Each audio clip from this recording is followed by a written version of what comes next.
episode number 1 of The Homeowners Show.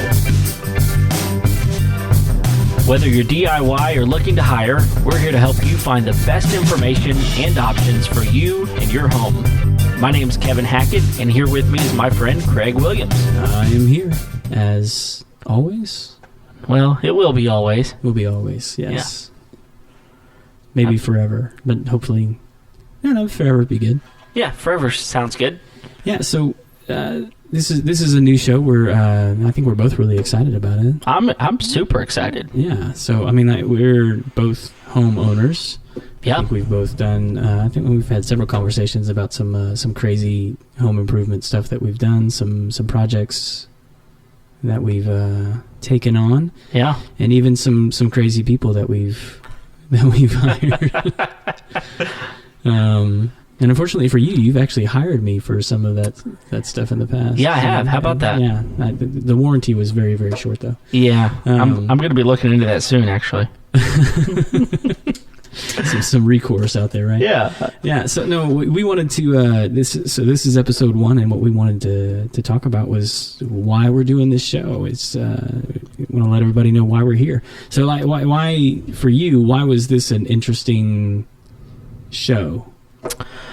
I think for me, one of the things that's been exciting to me all my life is the idea of owning a home. Yeah. I bought my first home, I guess it was about 9 or 10 years ago, and I didn't know anything about owning a home. And there's a lot that goes into it, a lot more than I think the average person who has never owned a home before has any idea about. And so, there's a lot of things, whether it's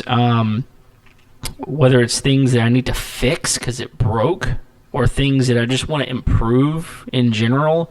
Trying to figure out, okay, is it worth my time and my money to do this myself, or do I hire it out because I don't really know what I'm doing? So I either have to go figure out how to do it on my own, or I got to go hire it out. Both of those things I'm going to have to do research on. And so, for me, when you and I were discussing starting this show, it's kind of like, where do you get that type of information? If you're not a natural researcher or someone who doesn't have connections, where do you go to get that type of information? And I don't know that I knew the answer to begin with.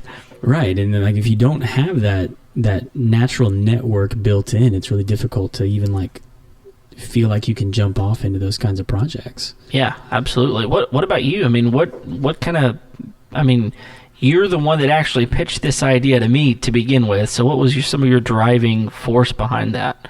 Yeah, the initial driving force is just really I want to help folks get into those projects and have the confidence to do them, to either do them yourself or know how to talk to the professionals that are going to be doing these projects for you. Because both of those can be really intimidating. One, it can be really intimidating to just look underneath your sink and go I don't really know where these pipes are going. Sure. But also when you do bring in a professional, what are your expectations of them? Because most of the time it's just I want this fixed, or I want this changed, and you don't really understand the process or the language that they're using sometimes. And so to me, it's really valuable to just sit down with some of these guys and pick their brain and get inside their head and understand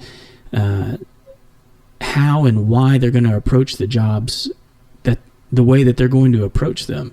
Because I think a lot of homeowners get really frustrated when they have a project out there and they hire a professional to come in and do that project, and then they don't understand why they're paying the price that they're paying and what all goes into that. And so to me, it was really valuable to sit down with a lot of professionals, as I've been doing for a number of years now, sitting down with some of these guys and really understanding their business and really understanding the ways and the whys that they put their prices together. Because I think a lot of homeowners, when they get that bill, anyone can walk over to a box store, a hardware store, and go, well, it doesn't cost this much to buy these things that I know that they just put in my home. So why is it like this? And so there is a level of professionalism and language that goes with understanding how your home gets fixed. Even with the the crazy house that I'm in right now, I had to relearn some of that stuff just because it was a really, really weird house. And so like, professionals were coming into my home and telling me how things were going to be done. And I was like, I don't understand. But then like when I was able to like actually have a conversation with them and go like, okay, why is it this way? It just became a lot more clear that like, oh, okay, like if I were to try and do this, it would take me months. But these guys have a handle and an understanding as to why things work together the way that they do, and can really bring something beautiful together. And your home, unfortunately, can be like, fortunately, can be like one of the most exciting things in your life. I mean, like for most people, it is their biggest investment ever. And so with that excitement can come a lot of stress with getting projects done, because no one walks into a home or at least hardly anybody, in my opinion, walks into a home and goes, everything is perfect. Everything is just the way I want it. The tile is perfect. The countertops are perfect. Those are exactly the fixtures I want, unless you built that house. Right. And so most everybody wants things changed. Or eventually wants things changed. Or, if your house is 30 years old, it's like, well, maybe that shag carpeting is just not doesn't have the same cool effect that it used to. I mean, you can shock people pretty good with it, but yeah. So I want to take the stress out of home ownership. Yeah, yeah. And so one of the things that we're gonna do in the future episodes is we're gonna bring some of these guys who are doing professional home remodeling, home repair, maintenance, those the types of things that just need to happen whenever you're owning a home, that the regular routine and super unroutine things that come along with owning a home. Bring these guys in and just kind of interview them and talk to them about, hey, what is this for you? How does this work for you? And why are you doing this? And how am I, as a homeowner, going to benefit from you doing this for me? Because I think one of the things that's super exciting about owning a home is when I can get in there and do the project myself. There's a lot of pride that goes into that. Like when you come over to my house, I like saying, hey man, I did that. Like I didn't know if I could, but I actually did it. But the problem is that I've gotten into some of those projects before and made a mess of it, made worse problems out of the situation, where if I would have hired a professional for this, I probably wouldn't have had the same issue, may have even saved money by hiring a professional. And then there's other times when I look at it and go, no, I can do that myself, and at the end of the day, save money, have a little bit of pride going into it, and it's exciting to me. Yeah, and I've even had projects where I've done both. Like where I've sort of come alongside contractors and done some of it myself, and then there's parts of it there's like, well, I either have no interest or I don't have the skill, and it's like I need you to help me finish this. But yeah, and then we want to make people aware. I mean, there's a lot of homeowners, there's just maintenance stuff that some people aren't aware of. Things that need to be done around the house from time to time. And like things that. I've encountered things with homeowners where there's maintenance issues that have to be taken care of like once every 10 years, and that's just not something that's front of mind. And so we want to bring to the forefront all of these issues and these ideas and these concepts and these people, so that people can just have a better idea as to how to be a better homeowner and not have it be this just ball of stress. We want to coach you through this process and help you be a better homeowner, because then you can actually relax in your home and enjoy your home more. That's definitely what it's been for me. I'm looking forward to getting into some of these things. I mean, because honestly, there's sort of selfishly, we want to learn more about them too. Absolutely. And we're not experts by any stretch of the imagination. Not even close. But I am a homeowner. I do own my own home, and I want to be able to take care of it. I want to, home has a real opportunity to build equity. To help you out financially, or it can hurt you financially. So, at the end of the day, whether I live in my house for 30, 40, 50 years, or if I live in my house for 2 or 3 or 4 years, I would rather leave it in better shape than whenever I acquired it. Yeah. And in order to do that, I'm excited to hear from some of these guys and try to get into some product reviews and some other things that... Yeah, which is another thing that we're going to be doing, is looking at new products and things for the home that, you might potentially be interested in. Yeah, things that we've either tried or have utilized in our own home on a regular basis that we go, man, this thing was really cool, or... man, this was a real bust, Yeah. Yeah, in fact, I think in our next episode, we're going to be looking at a smart thermostat. Right. That you actually use, right? Yeah, I've got 2 of them in my home. So, yeah, be interesting to kind of talk through some of those types of things. Yeah. Have you ever, we should have talked about this before, have you ever seen that movie, The Money Pit?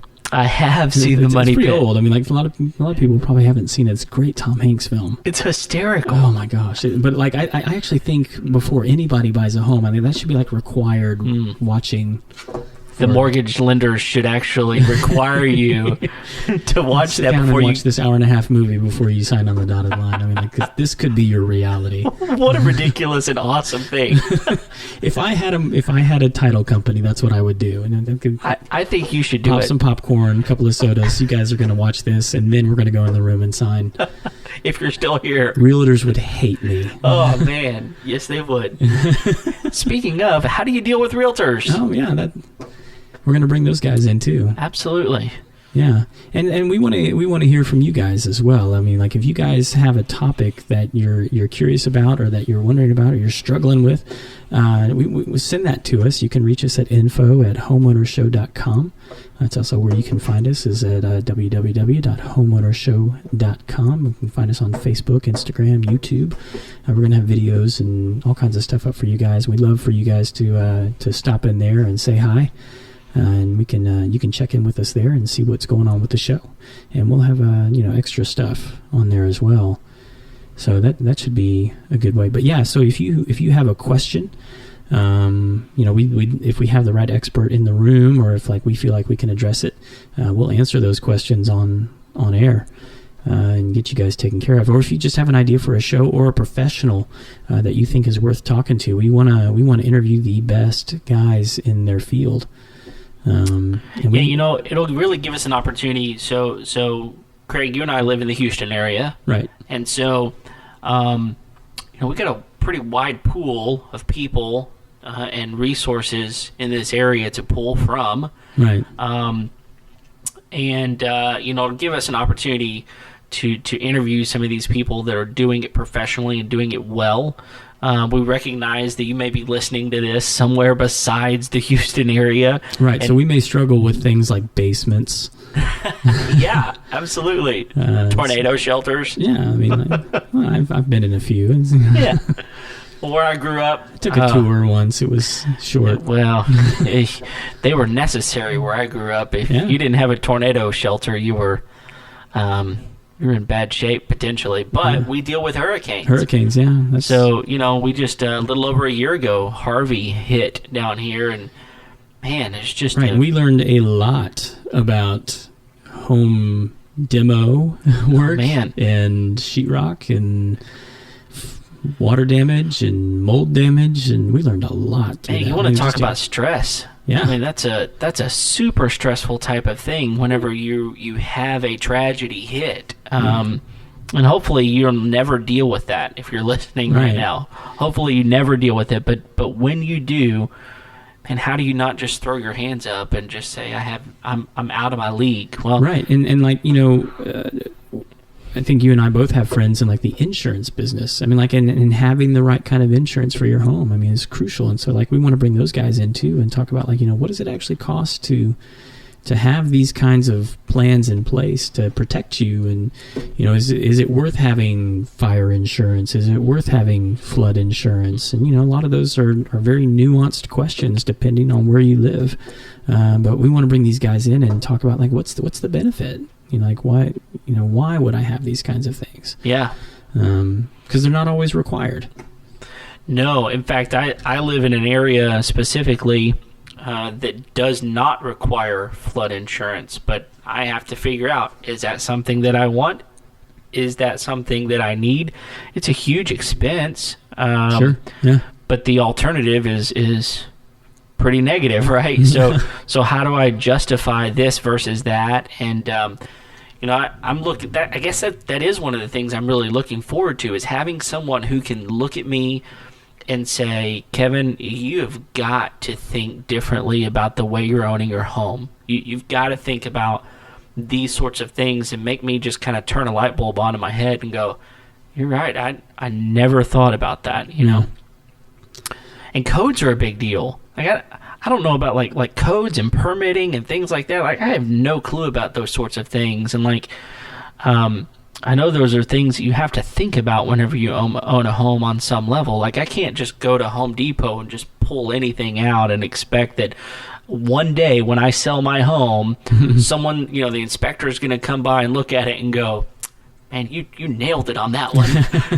They may very well say, you got to take that out and replace it with something else. And so those types of things, man, I'm really looking forward to trying to figure some of those nuances out. Yeah.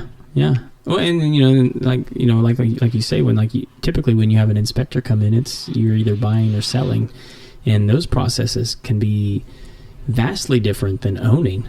Right. Not talking about like maintenance or anything like that, but like, how do you prep a home to sell it? How do you prep a home, or how do you look at a house to buy it? That's a difficult skill to really grasp on. But yeah, we probably we need to move on into some crazy and wacky stuff. So like. So for this episode, since it's just Kevin and I, we just decided to kind of interview each other a little bit as to how we would typically, and this is going to be a little bit shorter than usual. We're doing a little bit long form when we have a professional in. So today we thought we would talk about what are some weird projects, or maybe like some bad projects that you and I have taken on. And so for you, what has been like the weirdest home project that you've taken on, either one that you did yourself or you hired somebody to do? Like, what would be like probably your weirdest? The weirdest, oh goodness. Probably.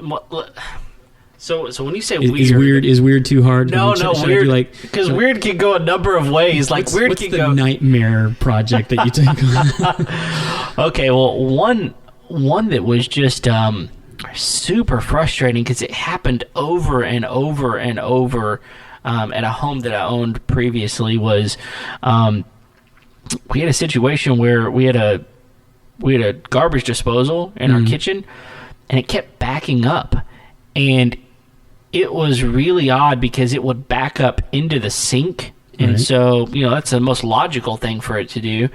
But one time it backed up into the dishwasher. And so, like the food processor, like not the food, garbage disposal. The garbage disposal in the sink was sending stuff back junk into the dishwasher. Absolutely. And so it was really weird because I thought I had kind of taken care of the problem, because the first time it happened, it backed up into the sink. Yeah. And so I'm sitting here going, all right, first of all, you can't use the sink. That's a super problem whenever you've got kids at home, trying to cook, those sorts of things. So I thought I had it fixed, and then, like a month later, this was a while later, it starts backing up into the dishwasher. And so I'm trying to figure all this out, and ultimately the thing it needed was, we needed to replace some of the piping down below and buy a new garbage disposal. We did those two things, and we didn't have the problem anymore. But it was just an old garbage disposal. The pipes had been corroded on the inside, and so this wasn't like PVC. These were metal pipes. Or? Yeah, we had some metal pipes down there. Now we replaced them with PVC, but here's the thing: is like, so I started asking friends, right? Yeah. I'm like, hey man, you ever had this weird thing happen? And they're, most people know, not exactly, but have had this, right? So they're trying to give me a version of what they had done. YouTube was super helpful because I was trying to figure out, okay, has someone dealt with this specific issue before? Ultimately, for me, one of the biggest blessings was I knew a guy who was a plumber, a friend of mine, and I, had him actually come out eventually, and he said, all right, I'm going to let you do this, but this is what has to be done. And so... Which I imagine, like, YouTube can be kind of tricky for a house, because, like, if my car's busted, I can go, like, okay, well, like, I need a video for, like, a 2015 Dodge, but, like, no one's, like, going in there, like, well, I need a 1973 Kenner home. Yeah, absolutely. And it's they're not very specific. I mean, they're pretty broad. Absolutely. Yeah, so that was like a kind of a gross one. Now, when you say weird, it also threw me to another homeowner project that I did one time, and that was that I was installing a surround sound system in my house. Mm-hmm. And, probably an atypical thing for most people to do, but as people will find out, I just love tech and gadgets. And, sure. So I was installing the rear surround speakers on a wall, but this was in addition to the house. And so when I got up into the attic to drop the wire where it needed to go, I found out that there was an eave of my house up in the attic. And so I'm literally, I had about 4 inches of space to try to work this Sawzall trying to cut through shingles that were in my attic, right? Trying to cut through shingles and everything else. And I'm sitting here going, oh, goodness, what am I getting myself into? Like, what's going to happen when I cut through this eave? I don't even know what's here. What's underneath there? What's underneath? Yeah. But I'm up there. My brother's behind me kind of, laughing at me. And I'm going, hey, you just wait. One of these days, I'm not going to help you. So that was a super weird thing that could have been disastrous. Now, it turned out really good. But it was a much bigger project. It sounds like you were running a wire. I mean, being the gadgety guy, I mean, you could have gone wireless. I mean, come on. Not with these speakers. Good speakers, man. You gotta have wiring. So I don't know. Okay, throwing it back to you. Okay. What do you got? Weirdest project that you got yourself into that maybe even you wished you never did? I mean, that could describe my entire home. It's an unusual setup. Yeah, we have an odd house. We'll probably discuss that more. So let's just go with the most recent one, because that's probably more fresh of mind. So we have a barn, and we were doing an addition. It was an addition. It was an existing room that we were just going to convert into an office. Okay. And a buddy of mine was over to help with our mutual friend Jared. Oh yeah. And so Jared was over, and we were prepared to get started reframing the walls so that we could put in insulation and sheetrock and all this kind of stuff. The floor was already there, and it's a good structure. And so as we're getting started, we're kind of looking at the room and gauging and making plans, and here's where we need to start this, and here's where we need to put this wall, and just really just putting together a basic plan. We were ready to start putting nails in the wall for sure. So you were getting close. Yeah, we were. I mean, we're very, very close to framing this out. We had a lot of the materials bought already, and up against the wall, where basically the division between the barn and this new room, I stepped, and there was just a little bit of give in the floor. It was a block and beam room. Okay. Off the barn. And you stepped, and this is not what you were hoping to find. Well, I mean, it's an older building, sure. And so I was like, well, it's got a little bit of give to it, and Jared and I kind of discussed it, and we were like, man, as much as I don't want to, we probably just need to pull this up and make sure that there's nothing underneath there that we need to shore up. Okay. And so if we have to spend a couple extra hours, rebracing this floor, no big deal. So, 4 hours later, we, it was literally like peeling an onion. I mean, as we peeled it, the more we cried, because it had, for whatever reason, and we never really figured out what happened, but every single joist underneath the floor was just rotten. Oh, and we don't even know, we were walking on this. We don't even know, how it's how it had been holding this up. And so we ended up having to redo the entire floor, rejoist the entire floor, and so like as we're pulling up, you know, basically the plywood that's the flooring, like that's getting busted up, and so then we're pulling out the joist and it's just coming apart in pieces, and so we had to go buy the joist hangers, the actual wood for the joist, and then a lot of the plywood. You know, end of the day, like really happy that we found it. And blessing in disguise. Yeah, but not what we were not how we were planning on spending our day. No, and really set the project back quite a bit, both, you know, time wise and finance wise. Sure.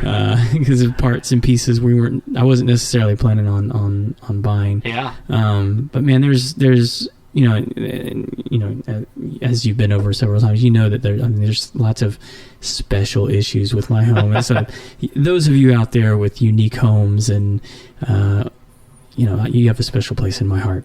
And it's something that you can relate to for sure. Oh my gosh.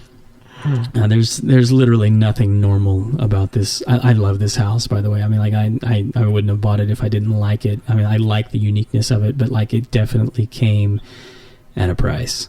But you just got to appreciate it. Right? Yeah, I know. It's my ugly kid. Hey, you know what? You chose it. I did.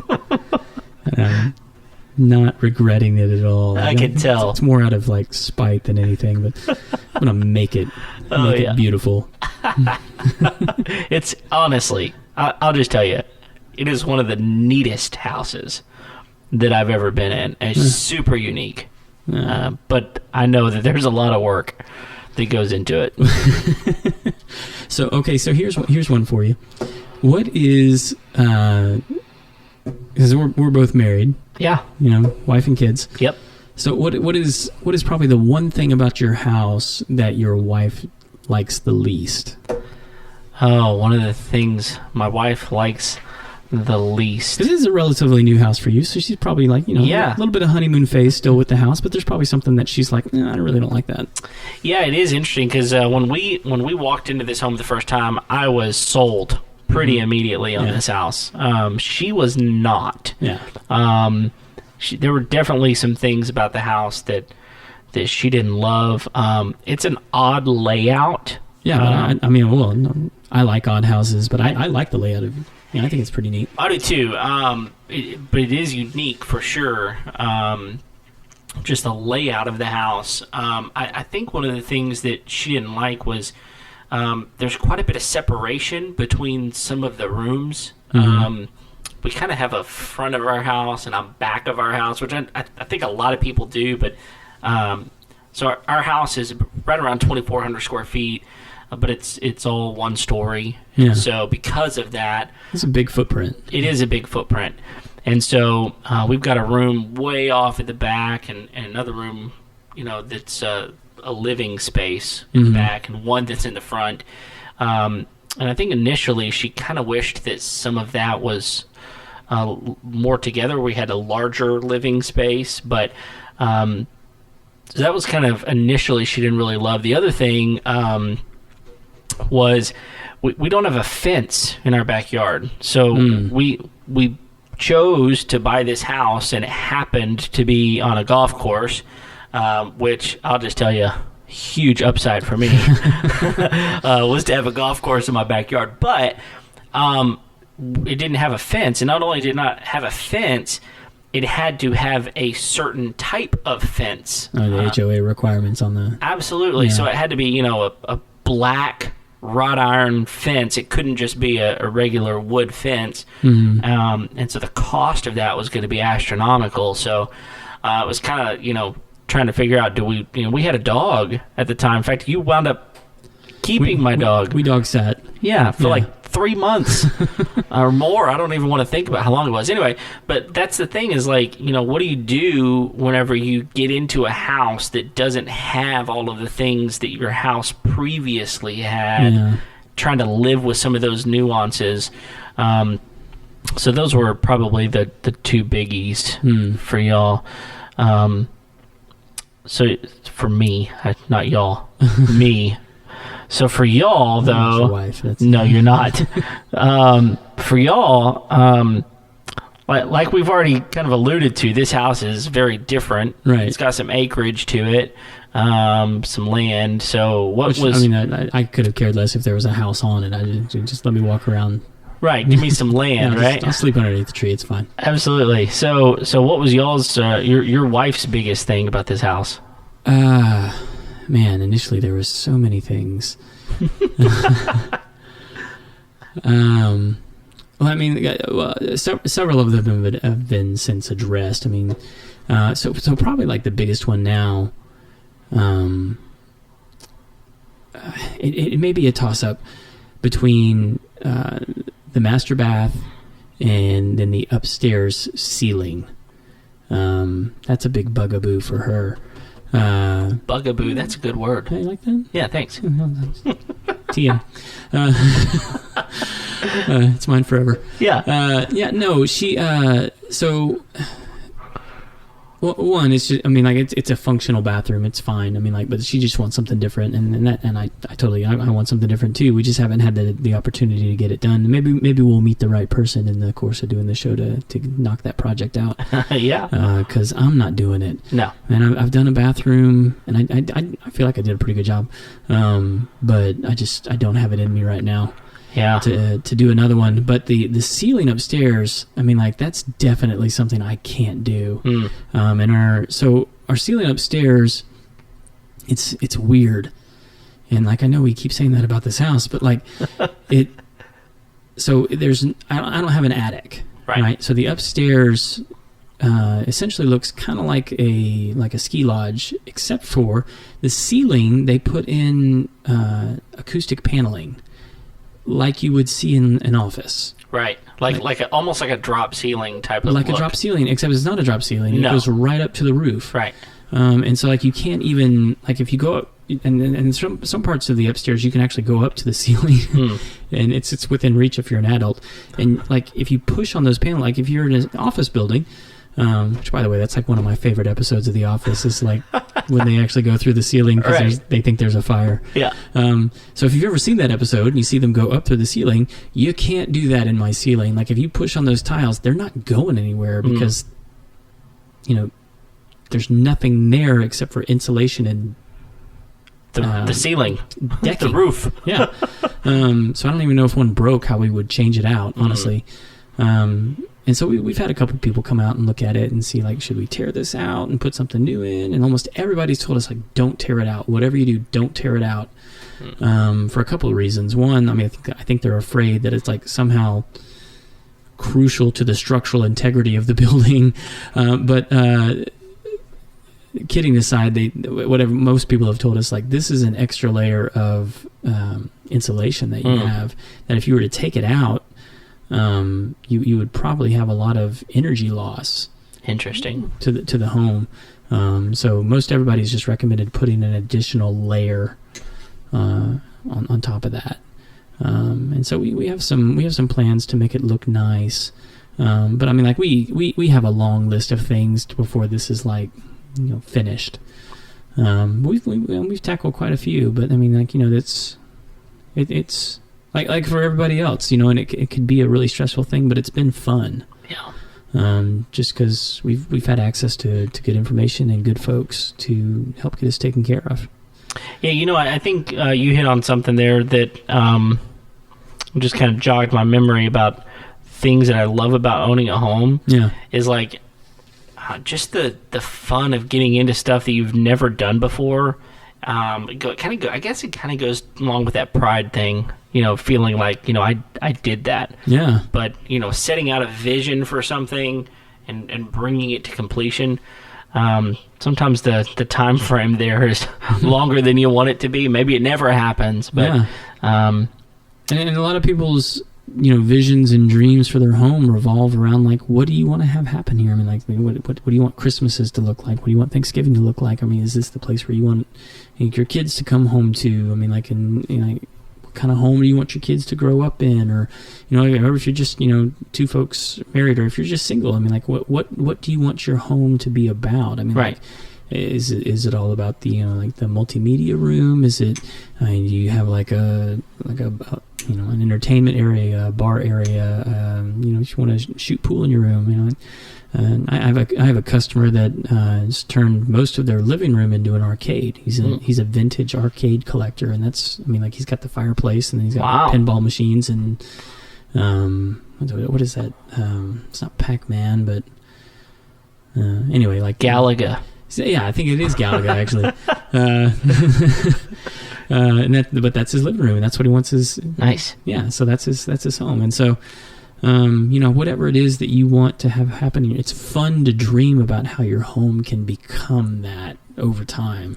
And I guess it is one of the nuances, right? Like, a home was originally built for a person, and unless you're building it, then you're coming into it with their vision of what it is. So when you purchase a home that you didn't build, there is this whole idea of what do I do with this to make it my own, to make it feel like home. I mean, I remember when last time we moved, it didn't really feel like home until my furniture was in there. Yeah. You're right. It's like my furniture suddenly made it feel more like home than it did without my furniture in there. So I think that's a real challenge that we have beyond fixing a house to meet the standard that we want it to meet, whatever that is, but then to actually make it a home, make it a place where your family can grow and feel like it's a place to relax and unwind at the end of the day,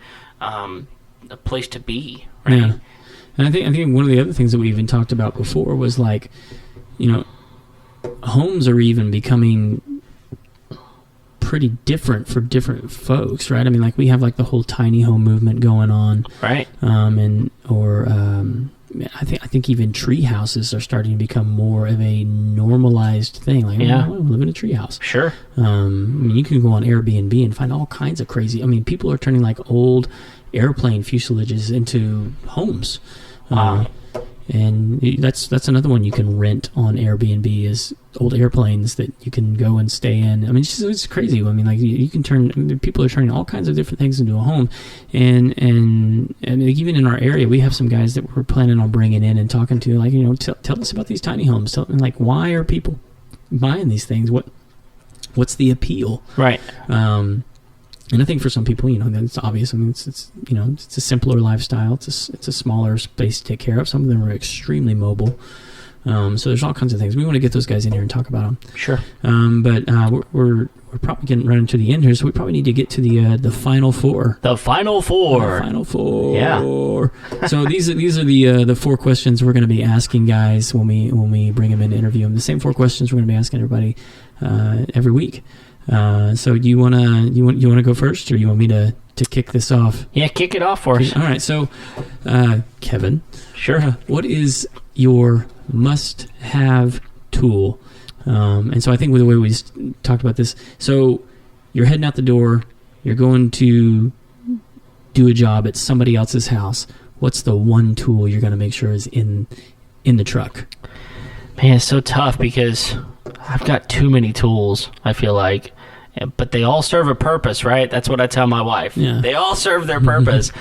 But for me, probably the thing that I'm going to make sure I have with me is a drill. A drill. I feel like you can conquer almost anything with a good drill. There's so many other things, but you made me narrow it down, man. We're going to make other people narrow it down, too. And I'm going to make you narrow it down right now, too. Yeah. You can't choose drill. I can't choose drill? No. It couldn't be like impact drill, right? I mean, like I'm not going to pick it. I just want to know the rules. No, I'll let you interpret it the way you want it to be interpreted. So my must-have tool, I'm going to job and put it in the truck. Man, I'm gonna go pocket knife.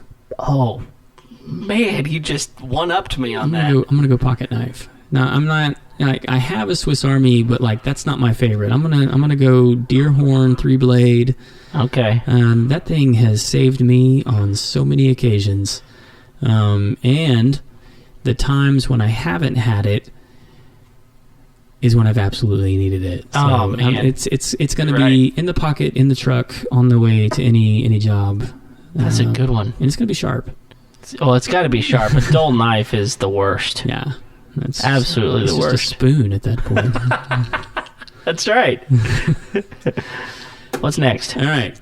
So what is a job, not a job, what's a project that you have walked away from, a home project you've walked away from?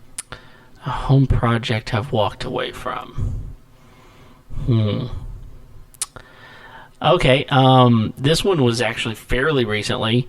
It was because I had no idea what this thing was. Mm-hmm. It was a sump pump.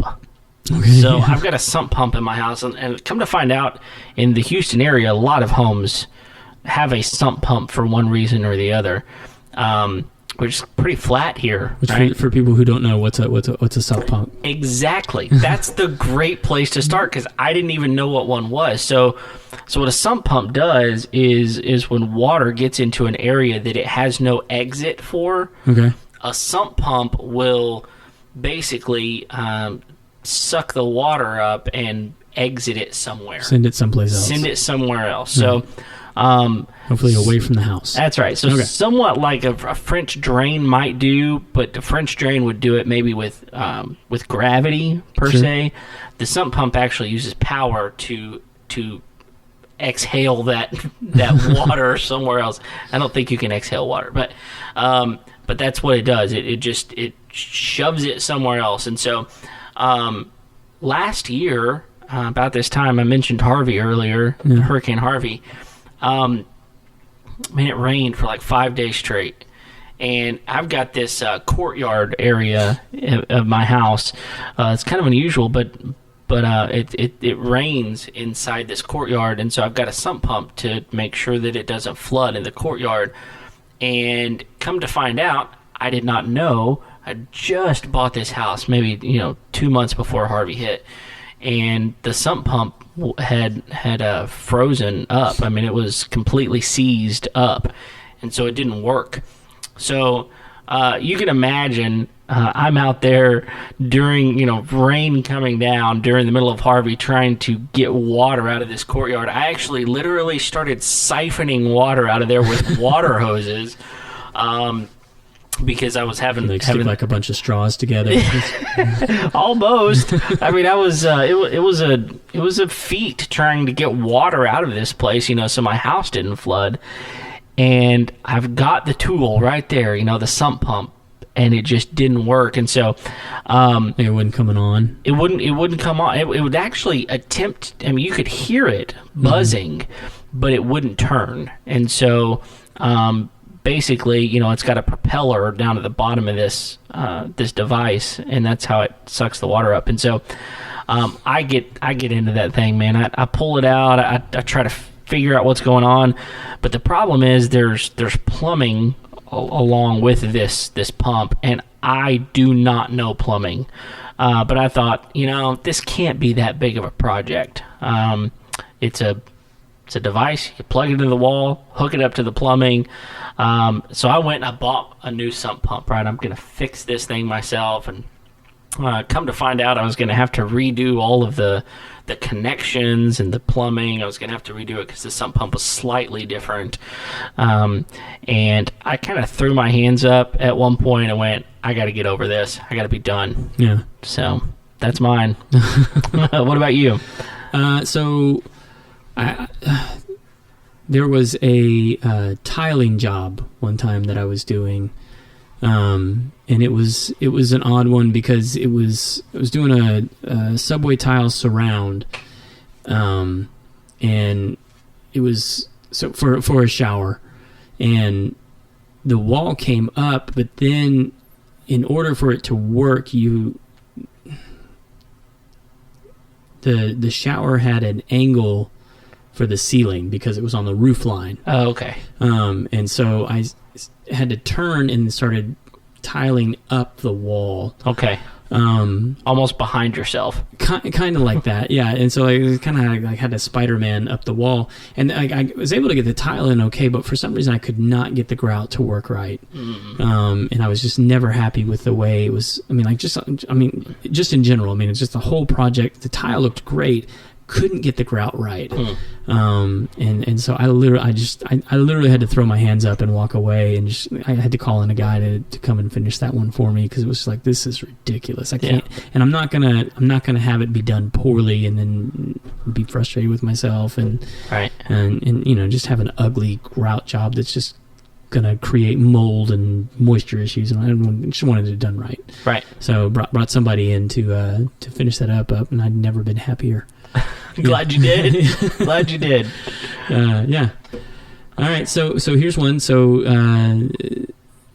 how do you wind down at the end of the day? Do you have do you have a routine? I don't necessarily have a specific routine, but it always, like Housewives of. Yeah, definitely not. One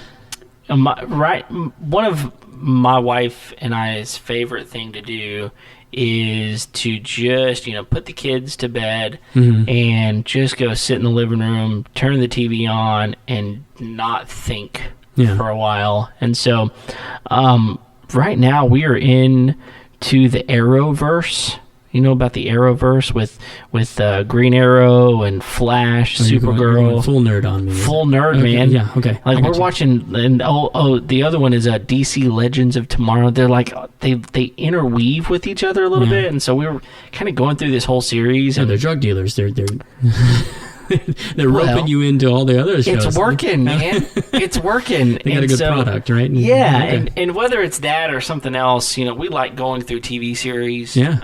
And just sitting watching an episode or two every night, and then kind of trying to veg out, not think about anything for a while, and then go to bed, man. What about you? So my days tend to go pretty late. So so typically for me, it's 3 ice cubes with an adult beverage on the porch. There you go. That signals end of day for me. You're done. And maybe a chapter or two of a book, but that's usually because everyone's been asleep. Right. For a while by the time I get to my 3 ice cubes. Nice and calm, right? Yes, and I need calm to have my 3 ice cubes. Yeah. Yeah. So, but no, it's just it's not like an everyday routine, but it's like if it's been a long day, sure, and I need to wind down, that's typically how it's going to go. But that's an important part of your day, winding down, and that's why we're going to ask this question to a lot of people. It's like, you've been working on a job all day. Like, how do you just relax? Because I think it's an important part of our overall health. Yeah. So yeah, and a lot of guys. Some guys work so hard that they don't get to wind down. They don't. They just kind of go to bed and they get up and hit it again. That's right. Yeah. All right. So last question of the final 4. Okay, hit me. Yeah. So best piece of wisdom from your parents. Ooh, best piece of wisdom. Maybe something that they said all the time that really stuck with you. Just kind of resonated. Yeah. Yeah. That's a good question.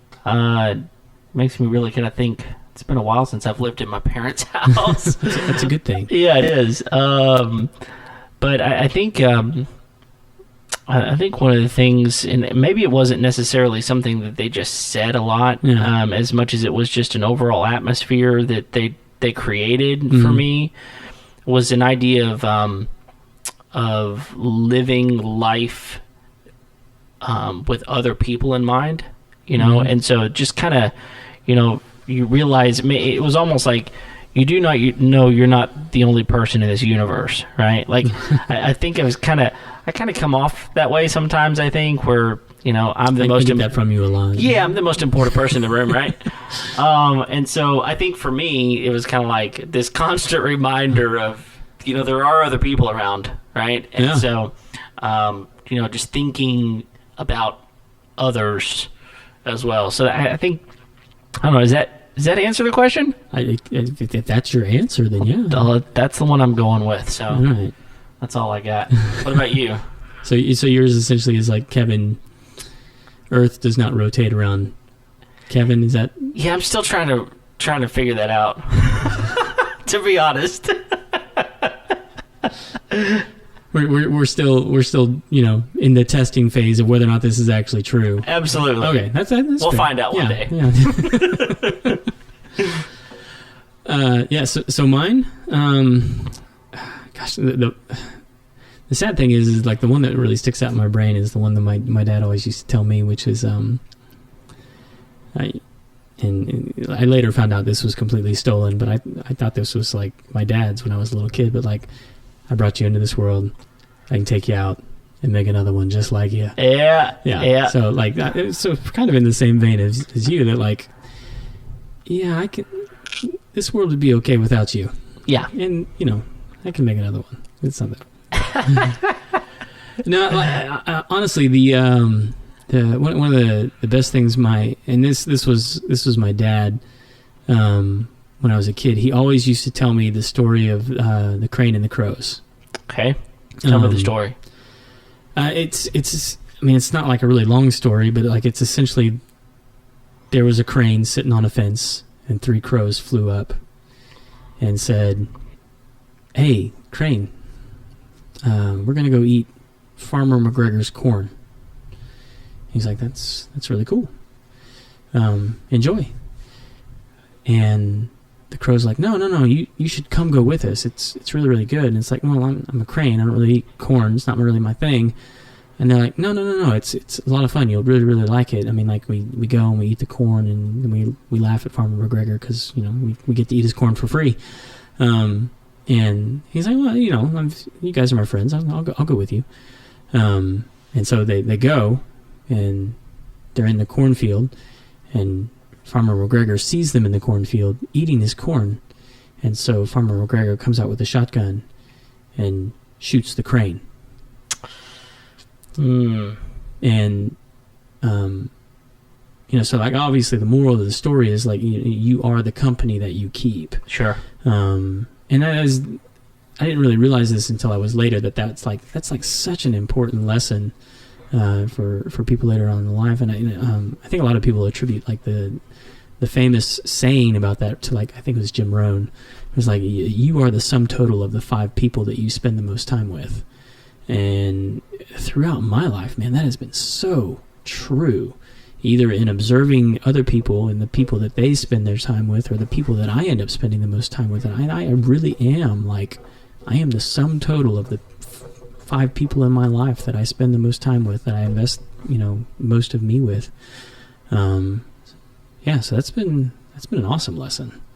Yeah, so I guess, don't even know where the story came from. I've tried like researching. I don't know if he made it up or if he heard it from somebody. I've been meaning to ask him about it, but I wanted to like look it up first and see like I want to Google my dad. Like, where do you get this thing? If not, he needs to write it down. Yeah, we need that. We need that recorded for sure. I love that both of our parents were kind of like, "Hey, take care of yourself and take you down a notch or two." That's right.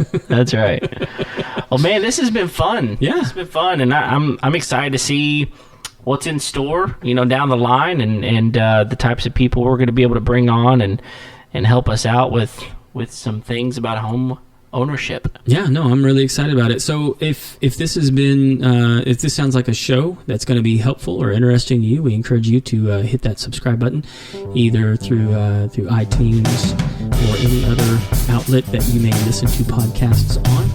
Leave a review, send us a message. All those things help get the word out. So I guess you want to take us out? Yeah, this has been episode number 1 of the Homeowner Show. We're glad you listened, and we'll be back next week with a whole new episode. See you then. See you then.